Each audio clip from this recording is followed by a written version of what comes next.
We are not going to be a state where it's okay, where we think it's a rite of passage to drink. We're going to be a state that says underage drinking is not okay, and we want to do everything we can to prevent it. The partnership between the Department of Mental Health and Substance Abuse Services and the State Department of Education targeting the significant problem we have in the state of Oklahoma of underage drinking is really going to be exciting. We are actually ranked seventh in the nation for the number of youth that we have drinking who are underage.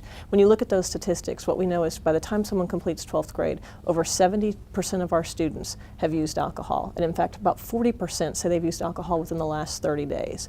So what does that mean to Oklahoma? What we know is that youth who drink before the age of 15 are 5 times more likely to be dependent as adults than youth who wait till 21.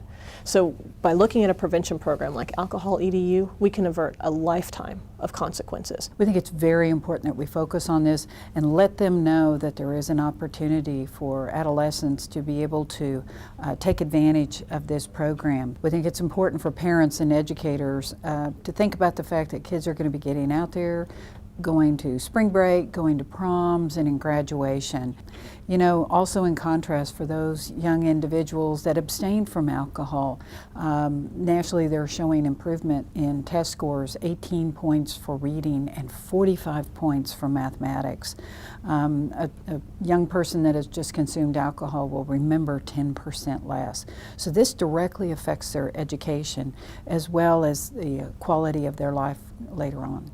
You know, I started this when I was a student in college, actually, and like a lot of young adults, looked around at an issue that, quite frankly, was you know, limiting the potential of a lot of my peers. And so a lot of us come to the obvious conclusion that alcohol can do things like, you know, affect your health and get you into trouble with authorities, and, you know, obviously there's the tragic consequences of drunk driving fatalities. But I think what really started to resonate was the fact that it was impairing performance in academic setting, et cetera. And so what we've tried to do with Alcohol EDU is empower young people to make their own decisions, right?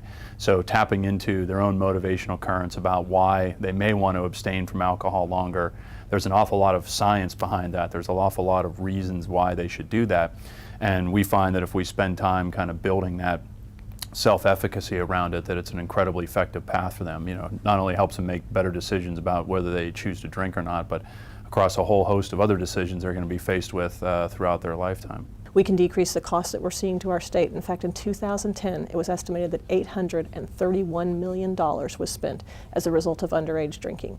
That's as a result of car accidents, unintended pregnancies, dropping out of school, all those things we don't want to see for our state. We can really target that with this partnership of preventing underage drinking. The exciting part about Alcohol EDU, first, is that it's free. We've been able, through a federal grant, to make sure that this is available to all 9th through 12th grade students in the state of Oklahoma. And it's going to be promoted through Superintendent Barisi to the superintendents and the principals of those schools. It's an online course, about a 2-hour online course that's on the National Registry for Evidence-Based Practices, meaning there is clear outcome data that says this works as a prevention program. In that 2-hour course, there's things for students. There's also an additional component that looks for parents and for teachers to be able to really educate and create a culture where underage drinking is not what our youth are going to be doing.